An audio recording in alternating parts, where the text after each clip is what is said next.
Friends మా అరటిపళ్ళు అయితే చూడండి పండి మళ్ళీ పండి అనమాట. ఇగో మేమైతే అరటి తోట దగ్గర వచ్చాము.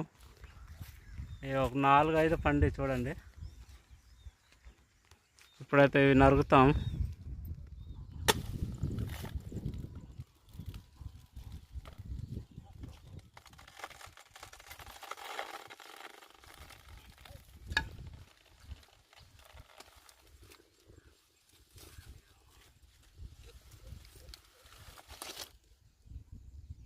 ఇది పండు అనమాట.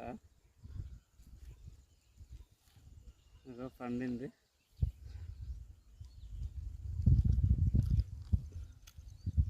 మొన్న కూడా ఇలాగే పడ్డాయి. అలాగే ఈ వీడియో నచ్చితే లైక్ చేయండి, షేర్ చేయండి, సబ్స్క్రైబ్ చేయండి.